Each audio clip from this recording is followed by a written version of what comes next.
शिवाय। श्री शिवाय नमस्तुभ्यं। श्री आदिशक्ति पार्वती माताए नमः। श्री विघ्नेश्वराय नमः।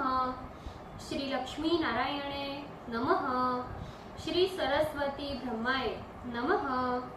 श्री सियारामे नमः। श्री रामदास हनुमाने नमः। श्री राधे श्यामे नमः। हे शिवजी, તમારી કૃપાથી હું આ શ્રાવણ માસની કથા વાંચી રહી છું અને તમામ શ્રોતાઓ આ કથા સાંભળી રહ્યા છે। અમે બધા આ કથાના વંચનનું પુણ્ય પ્રાપ્ત કરી શકીએ એટલી શક્તિ પ્રદાન કરજો। ઓમ નમઃ શિવાય। શ્રી શિવાય નમસ્તુભ્યમ। શ્રાવણ માસ કથા।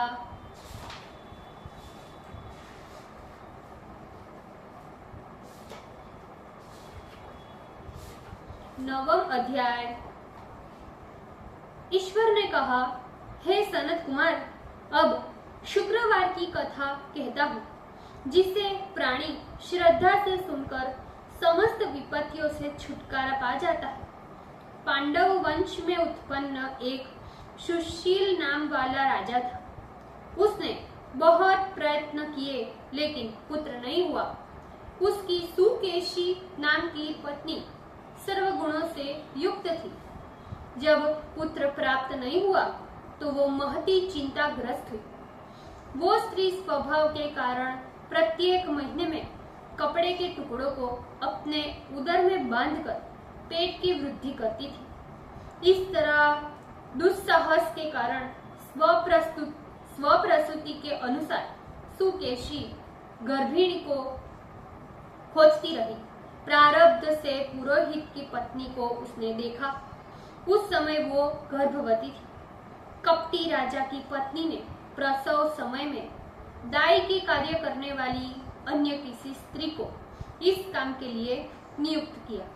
उस सूतिका को एकांत में बहुत धन दिया तथा अपने गर्भ के अनुकरण की सारी बातें कह सुनाई। राजा ने इधर अपनी पत्नी रानी को गर्भवती जानकर पुष्पवन तथा सीमंत उपनयन बड़े प्रसन्न मन से किया। पुरोहित की पत्नी का प्रसव का समय नजदीक आया। ये सुनकर उस तरह रानी ने भी वचन रूपी कार्य किया। पुरोहित की स्त्री गर्भवती थी, प्रसूति की बात जानती नहीं थी, अतः दाई की वाणी का पालन करती थी। पुरोहित की स्त्री ने प्रवंचना करने के लिए दाई ने उसके नेत्र बांध दिए। उत्पन्न हुए पुत्र को किसी के द्वारा राजमहिषी के समीप भिजवा दिया।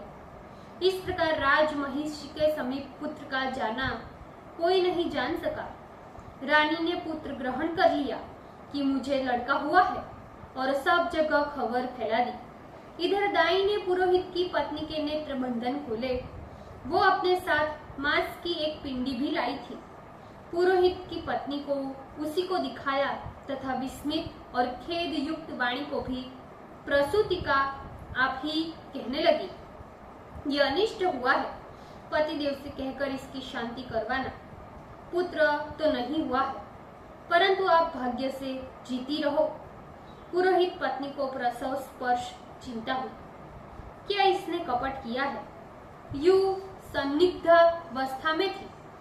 ईश्वर ने सनत कुमार से कहा, राजा ने पुत्र की उत्पत्ति सुनी तो जात कर्म संस्कार आदि करके ब्राह्मणों को गज, अश्व, रथ आदि का दान किया। जो कैदी जेल खाने में थे उन्हें प्रसन्नता पूर्वक छोड़ दिया और सुतकांत में नामकरण आदि संस्कार किए। राजा ने पुत्र का प्रिय व्रत नाम रखा। श्रावण महीने के आ जाने पर पुरोहित पत्नी ने शुक्रवार के दिन भक्ति द्वारा जीविंतिका का अर्चन किया। दीवार में बहुत लड़कों के सहित जीविंतिका मूर्ति लिखवाकर पुष्पमाला से अर्चन कर 5 दीपक जलाए। गेहूं के पिसान के दीपक बनाकर उसमें दीपक जलाती रही तथा आप भी गेहूं के पिसान के दीपक को दूध में पकाकर भोजन किया।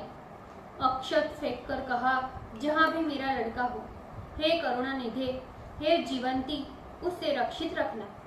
यूं प्रार्थना करके कथा का श्रवण कर यथाविधि नमस्कार किया। जीवंतिका के प्रसाद से बालक दीर्घायु हुआ। उस रोज जीवंतिका देवी उस पुत्र की मातृ गौरव से रात दिन रक्षा करने लगी। यूं कुछ काल बीत जाने पर राजा तो मर गया। पितृभक्त पुत्र ने पिता की पारलौकिक क्रिया की, किंतु मंत्री पुरोहितों ने प्रिय व्रत को राज सिंहासन पर बिठा दिया। उसने प्रजा की रक्षा तथा कुल काल तक राज्य किया। राज्य का भार वृद्ध मंत्रियों को दे पितृ ऋण से मुक्ति प्राप्त करने के लिए भक्ति द्वारा गया जाने की इच्छा करने लगा।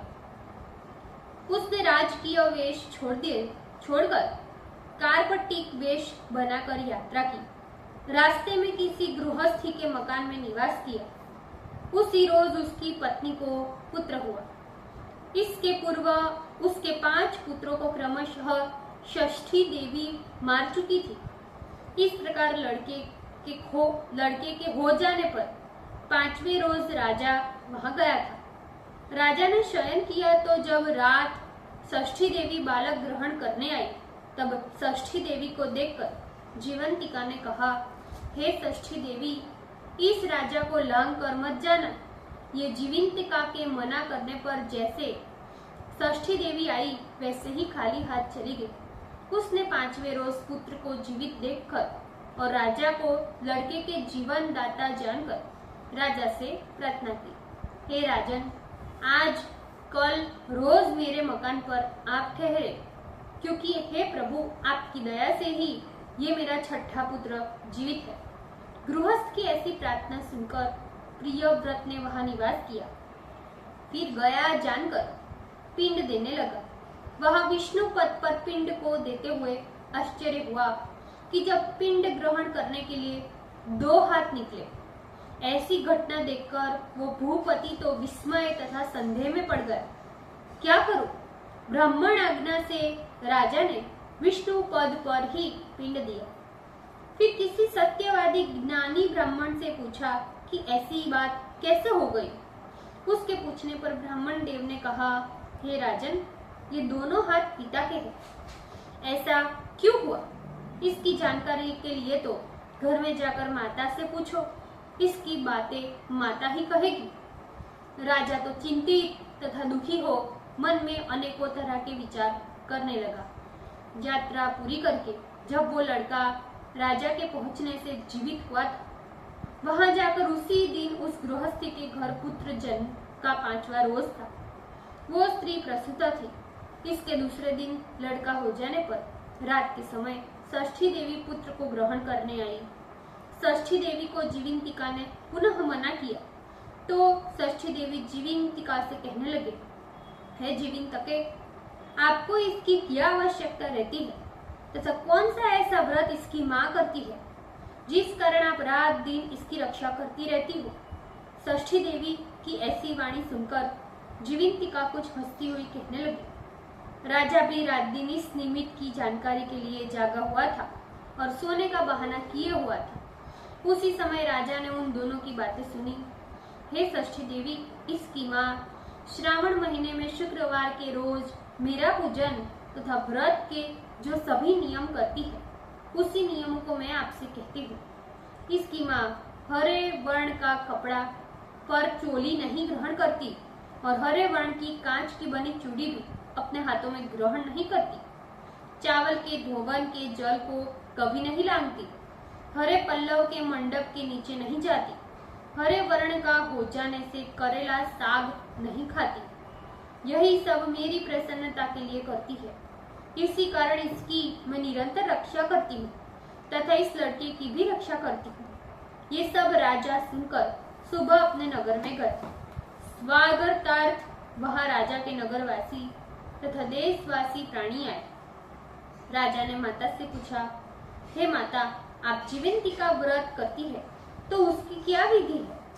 राजा के पूछने पर माँ ने कहा, जीवंतिका व्रत मैं तो नहीं जानती।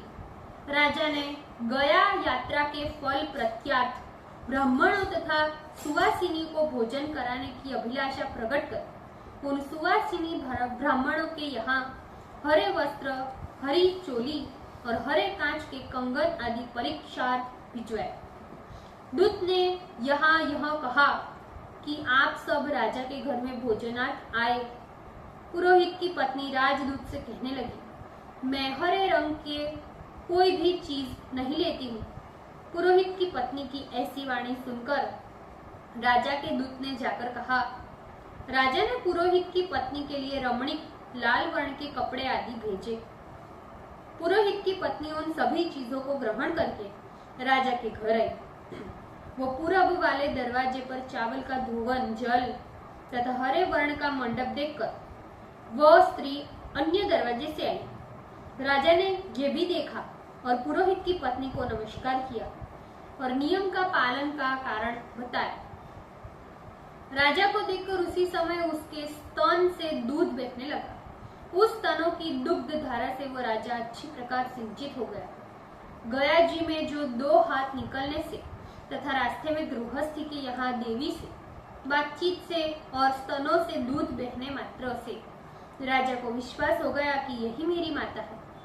राजा ने गृह में रक्षा करने वाली माँ के समीप जाकर बड़े विनय से पूछा, हे माता, भय मत करो, मेरे जन्म समय की ठीक बात बताओ। राजा के जन्म समय की बात सुकेशिनी ने तथ्य रूप से बता दी। राजा ने इससे प्रसन्न होकर अपनी जन्म देने वाली माँ बाप को नमस्कार किया और संपत्ति देकर बढ़ाया।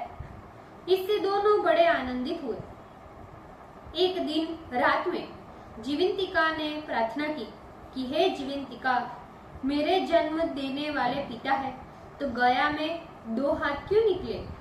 उसी समय स्वप्न में देवी ने संशय का नाश कर देने वाली वाणी कही, हे राजन, मैंने तुम्हें केवल विश्वास दिलाने के लिए ऐसी माया कही थी, इसमें संदेह मत करो। शिव ने सनत कुमार से कहा, हे सनत कुमार, ये श्रावण महीने के शुक्रवार व्रत के सारे महात्म्य को कहा है।